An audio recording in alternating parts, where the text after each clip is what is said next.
தமிழ்நாட்டுல எல்லாமே சேஞ்ச் ஆயிடுச்சு. உங்க நகையையும் சேஞ்ச் பண்ணுங்க. உங்க பழைய நகைக்கு கிராமுக்கு 150 ரூபாய் கூடுதலா வாங்கி புது நகை எடுத்துக்கோங்க.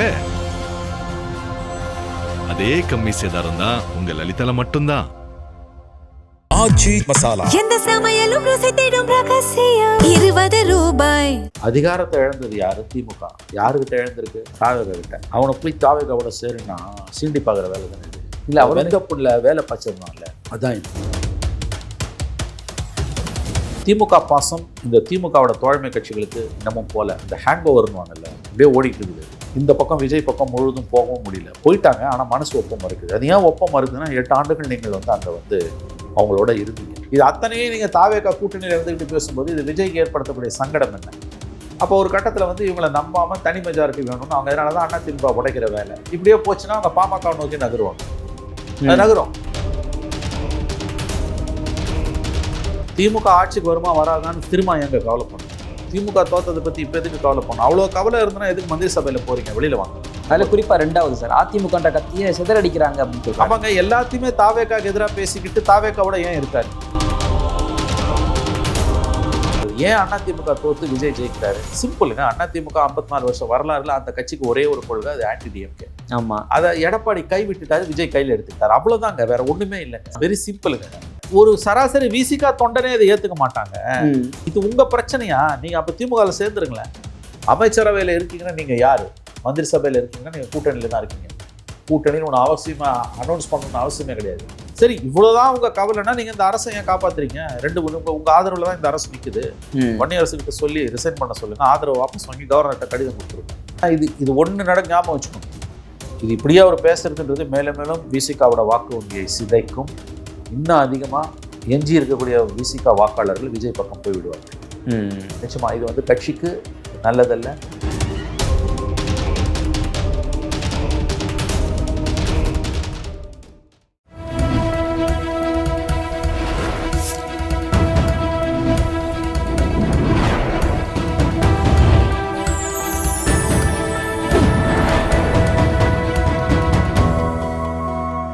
சேனல் 5 தமிழ் நேயர்களுக்கு வணக்கம். இந்த நேர்காணலில் நம்மோடு இணைந்திருப்பவர் மூத்த பத்திரிகையாளர் திரு மணி அவர்கள். வாருங்கள், அவரோடு பேசுவோம். சார் வணக்கம். வணக்கம் சார். சார், விடுதலை சிறுத்தைகள் கட்சியினுடைய தலைவர் திருமாவளவன் அவர்கள் பேசும்போது சொல்றாரு, திமுகவும் தாவேகாவும் இணைஞ்சா என்ன தப்பு, இணைஞ்சு இருந்தாதான் பாஜகவை எதிர்க்க முடியும் அப்படின்லாம் கருத்துக்களை முன்வைக்கிறாரு. இது எப்படி பாக்குறீங்க? என்ன சொல்றதுன்னே தெரியலங்க. அது ஏன் இப்படிலாம் பேசுறாருன்னு தெரியல.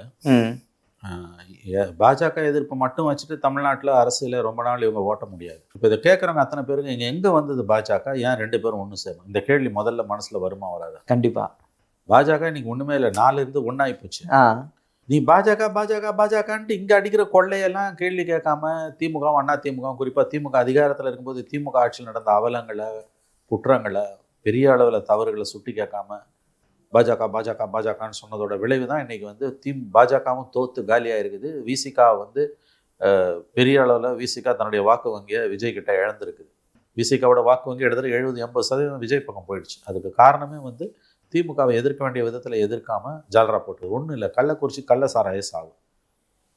அதை கண்டித்து அங்கே கூட்டணி கட்சிகள் இவர் கூட அந்த விசிகா ஒரு பொதுக்கூட்டம் நடத்துது. ஆமாம், அதில் சிபிஐ சிபிஎம் எல்லாம் காங்கிரஸ் கூட கலந்துக்கிறாங்க. அங்கே யாருக்கு எதிராக தீர்மானங்கள்? மோடிக்கு எதிராக தீர்மானங்கள். சாராயம் மாநில அரசு கட்டுப்படுத்த வேண்டிய விஷயம். போலீஸ் ஸ்டேஷன் பக்கத்தில் 50 மீட்டரில் சாராயத்தை போட்டு ஓப்பனாக விற்றாங்கன்னு ஹைகோர்ட்டு சொல்லுது. அதனால் அந்த கேஸை சிபிஐக்கு கோர்ட்டே மாற்றுது. நீ என்ன பண்ணுற? அங்கே தீர்மானம் மோடிக்கு எதிராக போடுறீங்க. இந்த அட்டூழியம், இந்த அயோக்கியத்தனம் எந்த மாநிலத்திலே நடக்குமா? அதாவது இங்கே நான் ஒன்றும் பிஜேபி ஆதரிக்கல, பிஜேபி முதல் எதிரின்றதுல மாற்று கருத்துக்கு இடமே இல்லை.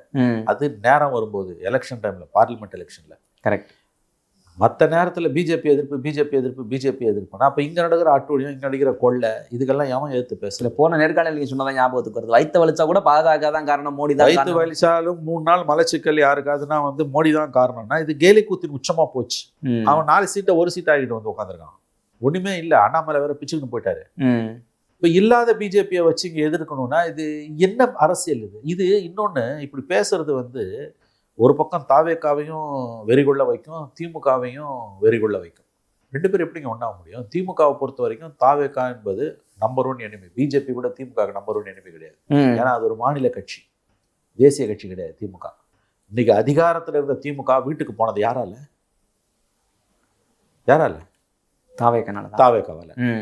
தனியா நின்று ஒரு வரலாற்று ஒரு புரட்சி நடந்திருக்கு தமிழ்நாட்டுல. உனக்கு பிடிக்குது, உங்களுக்கு பிடிக்குதோ பிடிக்கலையோ 35% ஓட்டு வாங்கியிருக்காரு இண்டிவிஜுவலா. இந்தியாவில் யாருமே செய்யாத சாதனை. புரிஞ்சுக்கோங்க, மோடி 38 கட்சியை சேர்த்து தான் 37% ஓட்டு வாங்குறாரு நாடு பூரா. ராகுல் காந்தி, மோடி, ஸ்டாலின், பினராயி விஜயன், மமதா, சந்திரபாபு நாயுடு, XYZ எல்லாரும் இங்கே இன்னைக்கு மட்டும் இல்லை, காலகாலமாக எம்ஜிஆர் 50 வருஷத்துக்கு மேலே 4 கட்சி 5 கட்சி சேர்த்துட்டு 30% ஓட்டு வாங்கினார். அவருக்கு சீட்டாக கன்வெர்ட் ஆச்சு 130 சீட்டு. இவருக்கு கன்வெர்ட் ஆகலை. தனியாக எம்ஜிஆர் கூட வாங்காத 35% தமிழ்நாடு அரசியலில் ஒரு டெக்டானிக் ஷிஃப்ட்டுன்னு வாங்க. கீழே வந்து ஒரு மிகப்பெரிய மாற்றம் நடந்திருக்குது. அன்ஃபார்ச்சுனேட்லி இது சீட்டாக கன்வெர்ட் ஆகலை. அது 35% ஓட்டுன்றது கற்பனை கூட பண்ண முடியாது. தனியாக நின்று அதிகாரத்தை இழந்தது யாரு? திமுக. யாருக்கிட்ட இழந்திருக்கு? தாவேகா கிட்ட. அவனை போய் தாவேகாவோட சேருன்னா சீண்டி பார்க்குற வேலை தானே இது. இல்லை, அவர் வெந்த புண்ணில் வேலை பச்சதுதான் இல்லை, அதான் இது. அதே தான் இந்த பக்கம். யாரு? தாவேகா வந்து அவங்களுக்கு மெயின் எனிமி யாருங்க? திமுகவை தான் சொல்றாங்க. ஏங்க அவங்க பிஜேபி பற்றி பேசுறதே இல்லைங்க. திமுக மட்டும்தான் எதிர்ப்பு. எனக்கு எனிமி திமுக தான். நீங்கள் 2 பேரும் ஒன்று சேரணும். அதாவது திமுக பாசம் இந்த திமுகவோட தோழமை கட்சிகளுக்கு இன்னமும் போல. அந்த ஹேங் ஓவர்னுவாங்கல்ல, ஆமாம், அப்படியே ஓடிட்டு இருக்குது. இதை இன்னைக்கு திரும்ப மட்டும் பேசல, வீரபாண்டியன் பேசியிருக்காரு. சிபிஐ மாநில செயலாளர் மு வீரபாண்டியன் அவர் பேசியிருக்காரு. இவங்களோட பிரச்சனையா என்னன்னா, 2018 இவங்க வந்து 8 வருஷமா திமுக கூட்டணியில் இருந்துட்டாங்க. அந்த பாசம் இன்னமும் இவங்களை விட்டு போல. கிட்டத்தட்ட இவங்க வந்து திமுகவோட வந்து நெருக்கன்றதை தாண்டி ஒரு பிணை கைதிகள் மாதிரி இருந்துட்டாங்க. அப்படிதான் இருந்தாங்க. இல்லாட்டி 6 சீட் 5 சீட் அவங்க ஒத்துக்கிட்டு போவாங்களா? 4 எலெக்ஷன் ஒன்றா நின்னாங்க, 3ல் ஜெயிச்சாங்க, 1ல் தோத்துட்டாங்க. ஆனால் இவங்களை பொறுத்த வரைக்கும் அதே 2 சீட்டு தான். சிபிஐ சிபிஎம்முக்கு 2 தான், விசிகேக்கு 4-2 ஆச்சு. இவங்களை பொறுத்த வரைக்கும் பெரிய மாற்றம் ஒன்றும் இல்லை. 2 அந்த 8 வருஷம் இவங்க Visika, CPI CPM Visika, especially CBI, CPM கூட நான் சொல்ல மாட்டேன். சிபிஎம்ல ஒரு செக்ஷன் தலைமை கிடையாது. சிபிஐ உள்ள பெரும்பாலானவங்க, விசிகாவில் திருமா, இவங்கெல்லாம் வந்து உங்களுக்கு வந்து இன்னமும் அந்த திமுக ரொம்ப கண்ணியமாக சொன்னால் திமுக பாசத்துலேருந்து இவங்க வெளியில் வரல. அது ஒரு விதமான ஒரு பிணை கைதிகள் மாதிரி தான் அங்கே இருந்தாங்கன்னு வச்சுக்கோங்களேன். பிணை கைதிகளாக பிடிக்க வச்சிருந்தவங்களுக்கு ரொம்ப நாளாக பிணை கைதியாக ஒருத்தர்கிட்ட இருந்தாங்கன்னா, பிணை யார் பிடிச்சி வச்சிருக்காங்கன்னா அவன் மேலே ஒரு காதல் வந்துடும், பாசம் வந்துடும். அதுக்கு பேர் ஆங்கிலத்தில் ஸ்டாக்ஹோம் சிண்ட்ரோம். என்னது? ஸ்டாக்ஹோம் சிண்ட்ரோம்வாங்க. இப்போ எனக்கு தெரிஞ்சு திமுகவும் தாவேக்காவும் ஒன்று சேரணும், திமுகவுக்கு வக்காலத்து வாங்குறது, இப்படிப்பட்ட பேச்சுக்களை வந்து விசிகா, சிபிஐ இவங்கெல்லாம் பேசுகிறாங்கல்ல, இது எனக்கு தெரிஞ்சு ஒரு விதத்தில் ஸ்டாக்ஹோம் சிண்ட்ரோம். இல்லை சார், நீங்கள் இப்படி சொல்கிறீங்க. திருமாவளவன் சொல்கிறாரு இந்த புரிதலை புரிஞ்சுக்கிறதுக்கே தனி திறமை வேணுங்க. ஆமாம், அது அப்படி தான். அவர் இப்போ வந்து அவர் என்னெல்லாம் பேசிகிட்டு இருக்காரு கடந்த 4 மாதங்களாகன்னு பார்த்தீங்கன்னா, அவங்க கட்சிக்காரங்களை கேட்டிங்கனாலே அவங்க விளக்கம் கொடுப்பாங்க. இப்போ அவருடைய முரண்பாடுகளை சுட்டி காட்டுறவங்களை அவர் என்ன சொல்கிறாரு? என்னை புரிஞ்சுக்க மாட்டேன்றாங்க மீடியா, என்னை வந்து கேட்குற கேள்வியை மற்றவங்களை கேட்க மாட்டேன்றாங்க அப்படின்றாரு. இன்னொரு பக்கம் என்ன சொல்கிறாரு? இதை புரிந்து கொள்வதற்கே ஒரு தனி அறிவு திறன், ஒரு இன்டலெக்சுவல் கெப்பாசிட்டி வேணுன்றார். 3வதா ரொம்ப வருத்தமான விஷயம் என்னென்னா, ரொம்ப அதிகமான தாக்குதல்கள் அவர் மீது தொடுக்கப்படும் போது, இதை நான் திரும்ப ஒரு பட்டியலின சமூகத்தின் தலைவர் என்பதால் தான் இந்த தாக்குதல் வருகிறது என்ற தொனியில் பேசுகிறார். பட் அவர் உண்மையை ஏற்றுக்க மறுக்கிறாரு. ஊனை கண்ண மூடினா பூலகம் இருன்றாரு. அவருக்கு முழுக்க மாற்றி மாற்றி பேசுகிறாருன்றதுக்கு அவருடைய பேச்சுக்களை சான்று. அவர் வந்து மொத்தமாக இன்னைக்கு வந்து முரண்பாடுகளின் முழு மூட்டையாக மாறி இருக்கிறார். அதனால் இந்த பேச்சு இன்றைக்கு அவர் சொல்லியிருப்பது, அவர் மட்டுமல்ல மு வீரபாண்டியன் சொல்லியிருக்காரு. எனக்கு தெரிஞ்சு இவங்க ஸ்டாக்ஹோம் சிண்ட்ரோமில் இருக்காங்க. யார்? நம்முடைய திருமா, நம்முடைய மு வீரபாண்டியன், இவங்க எல்லாருமே திமுகவும் தாவேக்காவும் ஒன்று சேரணும்னு சொல்லுபவர்கள் என்னை பொறுத்தவரையில் ஸ்டாக்ஹோம் சிண்ட்ரோம். ஏன்னா கிட்டத்தட்ட 8 ஆண்டுகள் இவங்க திமுகவோட பாஜக எதிர்ப்புன்ற அந்த ஒற்றை புள்ளியில் நின்னதில் இவர்கள் வந்து கடைசியில் 2026 தேர்தலில் இவர்கள் பிணை கைதிகளாகத்தான் நடத்தப்பட்டார்கள். எவ்வளவு தூரம் திமுக இவர்களை இழிவுபடுத்தியது என்பது எல்லோருக்கும் தெரியும். ஒரு சீட்டுக்காக வாரக்கணக்கில் மன்றாடினாங்க. ஆமாம் இல்லையா? கடைசியில் என்ன ஆச்சு? இன்னைக்கு தோத்து நிற்கும் பொழுது இந்த பக்கம் விஜய் பக்கம் முழுதும் போகவும் முடியல. போயிட்டாங்க, ஆனால் மனசு ஒப்பம் இருக்குது. அது ஏன் ஒப்பம் இருக்குதுன்னா, 8 ஆண்டுகள் நீங்கள் வந்து அங்கே வந்து அவங்களோட இருந்தீங்க. இல்லை, அதனுடைய வெளிப்பாடு தான் சார் பேசும்போது சொல்கிறாரு. இன்னும் அமைச்சர்கள் இடம் பெற்றிருக்காங்க, பேசுகிறாரு. 3 கவலைகள் இருக்கான்.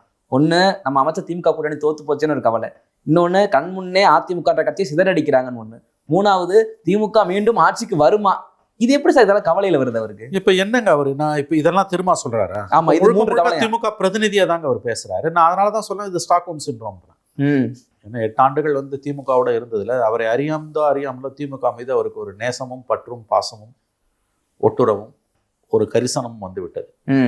திமுக ஆட்சிக்கு வருமா வராதான்னு திரும்ப எங்க கவலை பண்ணும்? திமுக தோத்ததை பத்தி இப்ப எதுக்கு கவலை பண்ணும்? அவ்வளவு கவலை இருந்தனா எதுக்கு மந்திரி சபையில போறீங்க? வெளியில வாங்க.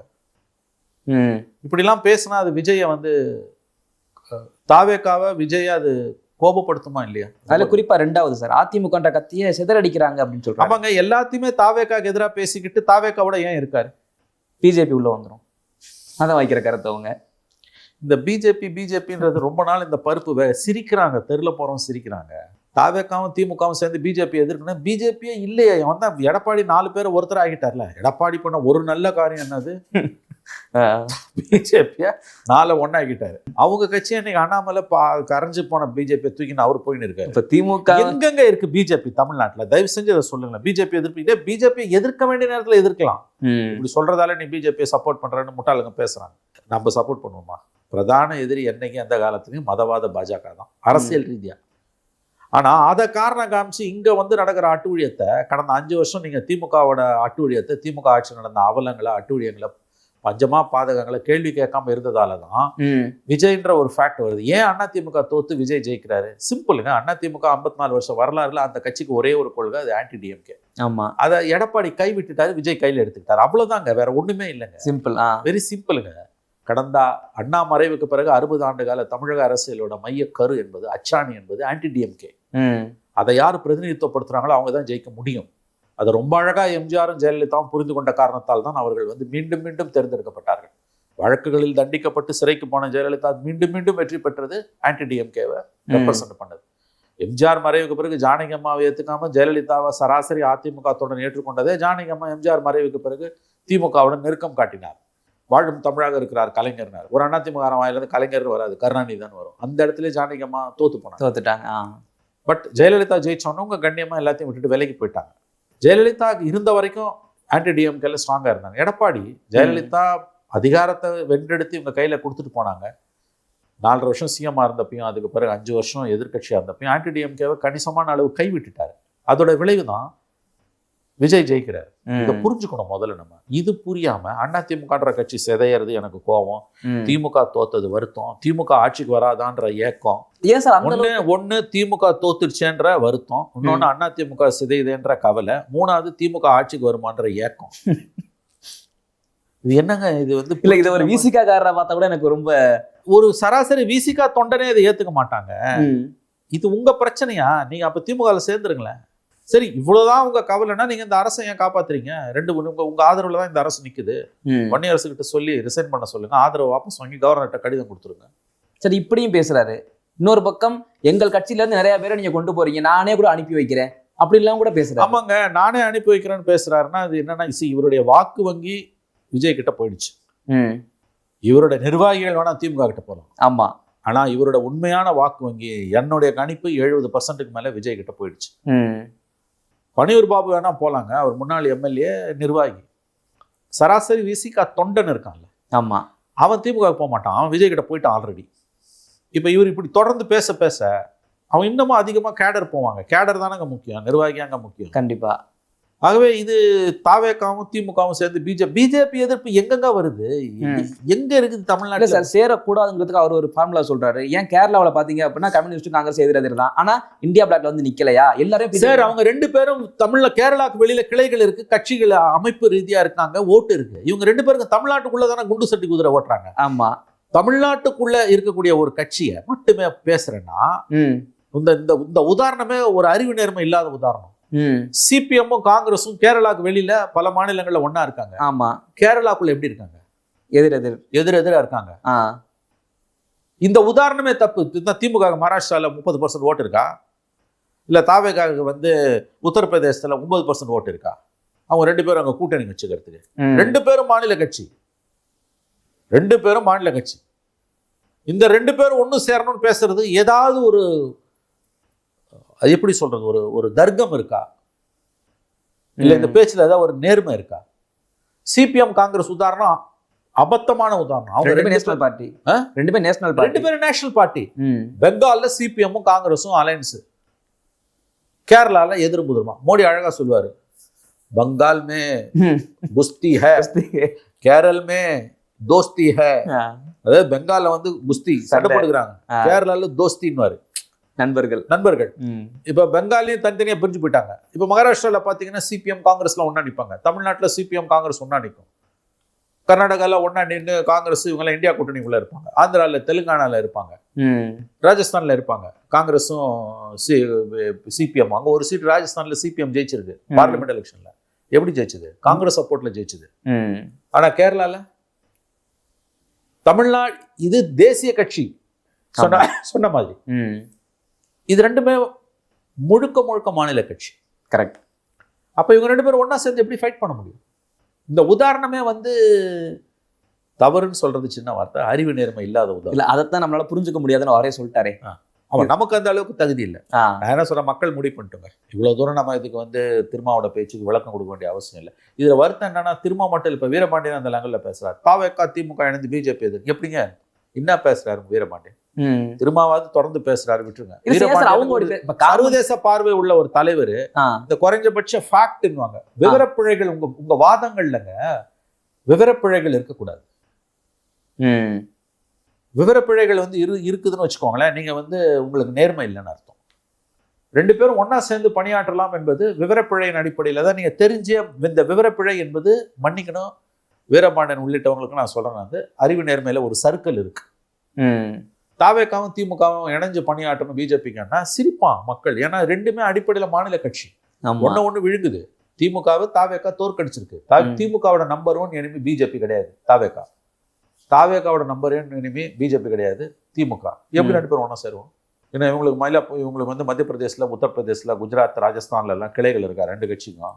இல்ல சார், காமன் நம்மளே ஏத்துக்க மாட்டோம். ஒரு கட்சியின் தலைவர்களாக அவங்க இப்படி பேசுறாங்க அப்படின்னா இது எப்படி? இது என்னன்னா திமுக மேல இருக்க விசுவாசத்தை காட்டுறது. அதான் சொல்றேன், அதை கரிசனம், அதான் சிண்ட்ரோம். எங்க ஆரம்பிச்சுன்னா இது வந்து திருமா மட்டும் இல்ல, வீரபாண்டியனுக்கும் ஸ்டாக்ஹோம் சிண்ட்ரோம் தான். இல்லாட்டி இப்படிலாம் நீங்க பேச மாட்டீங்க. மக்கள் ஒன்றும் உங்கள் அடிமைகள் இல்லை. தினம் திமுக வக்காலத்து வாங்கிட்டு பேசுறது. இன்னைக்கு நீங்க சொன்னீங்கல்ல 3 விஷயங்களை திருமா சொல்றாரு. திமுக தோற்று விட்டதே என்ற வருத்தமா, திமுக கூட்டணி தோத்தது வருத்தம், திமுக கூட்டணி தோத்தது வருத்தம், அதிமுக சிதைதே என்ற கவலை, அடுத்து திமுக ஆட்சிக்கு வருமா என்ற ஏக்கம். இது அத்தனையும் நீங்க தாவேக்கா கூட்டணியில இருந்துகிட்டு பேசும்போது இது விஜய்க்கு ஏற்படுத்தக்கூடிய சங்கடம் என்ன? அப்போ ஒரு கட்டத்துல வந்து இவங்களை நம்பாம தனி மெஜாரிட்டி வேணும்னு அவங்க, அதனாலதான் அண்ணா திமுக உடைக்கிற வேலை. இப்படியே போச்சுன்னா அவங்க பாமக நோக்கி நகருவாங்க. நகரும் கண்டிப்பா. அங்க 4 தொடர்ந்து இம்சை பண்ணீங்கன்னா அவங்க என்ன பண்ணுவாங்க? நீ 2 அவங்க 4 நம்பர் தான் இல்லையா? கண்டிப்பா. ஆமா, அப்போ நான் வந்து நம்பர் அங்க போறேன்னுவாங்க. அவ்வளவுதான். இது பாருங்க, 5 வருஷம் ஆளணும். இப்போ தான் 2 மாசம் ஆயிருக்குது, இன்னும் 58 மாசம் இருக்குது. அதுக்கு என்ன வேணா போவாங்க. இன்னொன்னு, பாமக மந்திரி சபை நீ எந்த காலத்துல கிடைக்க போகுது வாய்ப்பு? திருமதி சௌமியா அன்புமணி அவர்கள் அமைச்சராவது என்பது பாமகவின் நீண்ட நாள் கனவு இல்லையா? அந்த வாய்ப்பு கிடைக்குதுன்னா அவங்க நழுவு விடுவாங்களா? இப்போ அதை நோக்கி புஷ் பண்றீங்க. ஒரு கட்டத்தில் எதனா நடந்ததுன்னா ஆச்சரியம் இல்லை. நீங்க எப்படி பண்ணீங்கன்னா ஆச்சரியம், இப்படி பண்ணீங்கன்னா ஆச்சரியமே இல்லை. தினம் எவ்ரி டே, ஒவ்வொரு நாளும் நீங்க இம்சை. அதிமுக செய்ததை பத்தி உங்களுக்கு என்ன கவலை? செஞ்சுட்டு போட்டுமே, உங்களோட சரி. அதிமுக கவலைப்படல அதை பத்தி. அதிமுக கரையறதை பத்தி அதிமுக கவலைப்படல, உங்களுக்கு ஏன் கவலை? அப்புறம் திமுக தோத்தது வருத்தம்னா அப்ப எதுக்கு தாவேக்கா மந்திரி சபைக்கு? அப்ப அதோட உள்ள அர்த்தம் தாவேக்கா ஜெயிச்சது மனசுக்கு இன்னமும் கஷ்டமா இருக்குன்னு தான் சார் அர்த்தம். அதுக்கு அப்படியே எடுத்துக்கலாம். ஆனா மந்திரி சபைக்குள்ள போயிருக்காங்க, கொடுத்துருக்காங்களே. அதாவது இப்ப அங்கேயும் இங்கேயும் 2 கால் மாறி மாறி அங்கும் இங்கும் பாதை உண்டு இன்று நீ எந்த பக்கம், கண்ணதாசனோட பாடல் வரும்ல, அந்த மாதிரி தான். ஆனா இது ஒண்ணு ஞாபகம் வச்சுக்கோங்க. இது இப்படியே அவர் பேசுறதுன்றது மேலும் மேலும் விசிகாவோட வாக்கு வங்கியை சிதைக்கும். இன்னும் அதிகமா எஞ்சி இருக்கக்கூடிய விசிகா வாக்காளர்கள் விஜய் பக்கம் போய் விடுவார்கள். நிச்சயமா இது வந்து கட்சிக்கு நல்லதல்ல. கட்சி ஏற்கனவே மோசமான கண்டிஷன்ல இருக்கு. அங்க இருக்கக்கூடிய பல தலைவர்கள், நிர்வாகிகள் வெளியேற காத்து கொண்டிருக்கிறார்கள். இது அவருக்கும் தெரியும். கேடர்ஸ் போயிட்டான், அது முக்காவாசி முடிஞ்சு, முக்காவாசி போயிட்டான். உங்க கட்சியில இருந்து ஒரு முன்னாள் எம்எல்ஏவை அவங்க இழுக்கிறாங்க. உங்களுக்கு அவங்க மேல கோபம் வரணும்ல, மாறா உங்களுக்கு பக்தி வருது, போறாங்க. நானே அனுப்பி வைக்கிறேன்னா மெர்ஜ் பண்ணிட்டுங்களா? இப்ப நிம்மதியா போச்சு இல்லை? திமுக தோல்வியை பற்றிய கவலையும் திமுக ஆட்சிக்கு வருமா என்ற ஏக்கமும் அப்படின்னு அவர் சொல்லும்போது இது பரம்பரை திமுகன்னு கவலைப்படலையா அதை பற்றி? அவங்களே இதை பற்றி பேசலையே. அவன் இதை ஏற்றுக்கிட்டு அமைதியாக பார்த்துக்கிட்டு இருக்கான். என்ன நடக்க போகுதுன்னு தெரில. இப்போ தானே வந்திருக்கு ஒரு கவர்மெண்ட். கண்டிப்பா அதுக்குள்ள இனிமேல் ஆட்சிக்கு வருமா வரேன்னா 5 வருஷம் இருக்குது இல்லை, டைம் இருக்கு, இன்னும் டைம் இருக்குது இல்லை. ஆகவே இந்த கூட்டணி சர்க்காரில் இருக்கக்கூடிய பெரிய சிக்கல்கள் இதுதான். இப்படி தொடர்ந்து கூட்டணியை ஆதரிக்கக்கூடிய கூட்டணியில் இடம்பெற்று விசிக ஆல்ரெடி கூட்டணியில் இருக்கு. திரும்ப சொல்லணும்னு அவசியம் இல்லை. மந்திரி சபையில் இருக்கீங்கன்னு என்ன இருக்கும்? கட்சி அப்போ கூட்டணியில் இருக்கீங்கன்னா இதுக்கு என்னங்க விளக்கம் தேவை? இது எதுக்கு போய் ரிப்போர்ட்டர்ஸ் மாணிக்கம் தாக்கூர் சொன்னது தப்பே கிடையாது. 100% மாணிக்கம் தாக்கூர் சொன்னது கரெக்ட். யார் சொன்னாலும் சொல்லலைனாலும் அதுதான் உண்மை. 100% மாணிக்கம் தாக்கூர் சொன்னது கரெக்ட். அமைச்சரவையில் இருக்கீங்கன்னா நீங்க யாரு? மந்திரி சபையில் இருக்கீங்கன்னா நீங்க கூட்டணியில தான் இருக்கீங்க. கூட்டணின்னு ஒன்று அவசியமா அனௌன்ஸ் பண்ணணும்னு அவசியமே கிடையாது. மந்திரி சபையில சேர்ந்துட்டீங்கன்னா அது ஆட்டோமேட்டிக்கா கூட்டணி. அது பேர் வைக்கணும் வைக்காதெல்லாம் வேற கதை. கரெக்ட். இப்போ லெஃப்ட் சொல்லலாம், அவன் வெளியில இருந்து ஆதரிக்கணும். நாங்கள் கூட்டணியில், அது நியாயமானது. அவங்க கூட்டணியில் இல்லை. அவங்களுக்கும் இந்த அரசுக்கும் வந்து வெளியிலேருந்து கொடுக்கக்கூடிய ஆதரவு. அவங்க மந்திரி சபையில் இடம் பெறலை. அவங்க நாங்கள் கூட்டணியில் இல்லைன்னு சொல்றது 100% கரெக்ட். ஆனால் காங்கிரஸோ ஐயுஎம்எல்ஓ விசிகவோ அதை சொல்லணும்னு அவசியமே கிடையாது. பிகாஸ் நீங்கள் ஆல்ரெடி கூட்டணிக்குள்ளே போயிட்டீங்க. இதில் நாங்கள் அந்த கூட்டணியில் இல்லை, இந்த கூட்டணியில் இல்லை, வெளியிலேருந்து ஆதரவு, உள்ளே இருந்து எதிர்ப்பு, திமுகவோட தோழமை இனி சொல்ல முடியாது, நீங்க சொல்ல முடியாது, சொல்லவே முடியாது. இல்லை, கரெக்ட். இந்த வார்த்தைகளுக்கான அர்த்தமே இல்லை. ரொம்ப சிம்பிள் ட்ரூத், எல்லாருக்கும் தெரிஞ்ச விஷயம். அப்ப இதுல நம்ம மாத்தி மாத்தி பேசுறதுன்றது மூலமா நம்மை நாமே தாழ்த்தி கொள்கிறோம். அவ்வளவுதான். Okay sir. இப்போ தாவேகா திமுக ஒன்று சேர்ந்து இவங்க ஒரு பக்கம் சொல்ல, செய்தியாளர்களிடம் கேட்குறாங்க, அவங்க டிடிவி காரர்கிட்ட கேட்குறாங்க, திமுக அதிமுக ஒன்று சேர்றதுக்கு வாய்ப்பு இருக்குன்னு. சேர்ந்த ஆச்சரியம் இல்லைன்னு அவர் சொல்றாரு. அதாங்க இன்னைக்கு அரசியல்வாதிகளுக்கு சர்வைவல் ஒரு பெரிய பிரச்சனை ஆயிடுச்சுங்க. டிடிவி தினகரனோட ஸ்பீச் காலையில் அந்த பிரஸ் மீட் காலையில் எக்ஸ் தளத்துல ட்விட்டர்ல வந்திருந்தது. நண்பர் ஒரு தான் காமிச்சார், நான் ட்விட்டர்ல இல்லை, காமிச்சார் அவர். எனக்கு தெளிவா புரியுது. அவர் வந்து இன்னைக்கு சர்வைவல் தான், டிடிவிக்கும் சர்வைவல். டிடிவி வந்து இன்னைக்கு வந்து அவர் கட்சி 10 சீட்டு வாங்கி 1 சீட்டு ஜெயிச்சவர் அங்கே ஓடி போட்டாங்க. ஆமா. இப்போ அதிமுக கரைஞ்சிக்கிட்டு இருக்குது. அமமுக அதை விட மோசமான கண்டிஷன்ல இருக்குது. இவரை வந்து அதிமுகவில் சேர்த்துக்கணும்னு அதிமுகக்குள்ளேயே ஒரு செக்ஷன் வந்து தீர்மானம்லாம் போடுறாங்க. இந்த கட்டத்தில் வந்து திமுக அதிமுக சேர்ந்தா என்ன தப்புன்ற துணியில தான் அவரும் பேசுறாரு. திமுக கூட்டணியிலேருந்து ஜெயிச்சுட்டு தாவேக்காவை ஆதரிக்கும் பொழுது திமுக அதிமுக ஏன் சேரக்கூடாது? யார் வேணா யாரு கூட வேணா சேரலாங்க, அது தப்பு என்னங்கன்றது தான் அவர் கேட்கக்கூடிய பெரிய அந்த துணி. இது எங்கேருந்து வருதுன்னா, இந்த கேள்வி வந்து இன்னைக்கு திமுக அதிமுகக்குள்ளேயே ஒரு செக்ஷன் கிட்ட வர ஆரம்பிச்சிடுச்சு. ஏன்னா விஜய் வந்து இன்னைக்கு விஸ்வரூபம் எடுத்துட்டாரு. கண்டிப்பா இவங்களால அதை ஹேண்டில் பண்ண முடியல. அப்போ இவங்க 2 பேரும் வந்து இன்னைக்கு வந்து குறிப்பா திமுகவாவது ஒரு ஃபோர்ஸோட நிக்குது. இன்னைக்கு வந்து 59 எம்எல்ஏ இருக்காங்க. பெரிய அளவில் அங்கேருந்து யாருமே வெளியில போல, கட்சி கரையில அது ஒரு கட்டுக்கோப்பா தான் இருக்கு. பட் அதிமுக செதஞ்சு சின்ன பின்னமாயின்னு இருக்குது. அப்போ அவங்களுக்கு சர்வைவலுக்கு ஒரே ஆஸ்பெக்ட் என்ன, திமுக போய் சேர்றதான். இப்போ டிடிவி மாதிரி இருக்கக்கூடிய ஒரு ஆளுமை, அவர் ஒரு முன்னாள் எம்பி, பார்லிமெண்ட்ல எப்பயோ 30 வருஷமாலே பார்லிமெண்ட்ல இருந்தவர், அப்புறம் ராஜ்யசபா எம்பி, அப்புறம் லோக்சபா எம்பி எல்லாம் இருந்தவர். அவர் வந்து இப்படி பேசுறதுன்றது வந்து அப்புறம் எம்எல்ஏவா இருந்தாரு. உங்களுக்கு வந்து ஆமா, அவர் சொன்ன ஒரு கருத்து, அண்ணாவும் ராஜாஜியும் அன்றைக்கு இணைந்தார்களே, இது ஒரு கோடிட்டு காட்டுற மாதிரி இருக்கு. இது திமுக அதிமுக ஒரு பிளஸ் பாயிண்ட் எடுத்து உதாரணமே தப்புங்க. அவங்க இணைஞ்சாங்கன்றது வந்து கூட்டணி வச்சு செயல்பட்டாங்க. 67ல ராஜாஜி அண்ணாவை ஆதரிச்சாரு. திமுக உள்ள போய் சேர்ந்துக்கலையே அவர். இவங்க சேர்றத பத்தி இல்லைங்க பேசுறாங்க. ஆகவே இந்த பேச்சு யாருக்கிட்ட இருந்து வருது? டிடிவி மாதிரி ஒரு ஷார்ப் பாலிட்டிஷியன், ரொம்ப கூர்த்த மதி கொண்ட அரசியல்வாதி அவர். தமிழ்நாடு அரசியல அவரு இன்னும் பெரிய அளவில் வளர்ந்துருக்கணும். அது இன்ஃபேக்ட் அதிமுக டிடிவி கண்ட்ரோலுக்கு போயிருந்தனா இந்நேரம் வெற்றி வாகை கூட சூட்டியிருக்கலாம். நான் நினைச்சு பார்ப்பது உண்டு. டிடிவி தினகரனுக்கு அந்த ஒரு கவர்ச்சி உண்டு. இருக்கிறதுல பெஸ்ட் அவர் தான். என்ன கேட்டீங்க, உடைஞ்சிருக்க வாய்ப்பு இருந்திருக்காது. ஆமா, உடைஞ்சிருக்க வாய்ப்பு ஒரு மாதிரி கொண்டு போயிருப்பாரு. ஒரு ஷார்ப் பொலிட்டிக்கல் மைண்ட் அவர் டிடிவிக்கு உண்டு.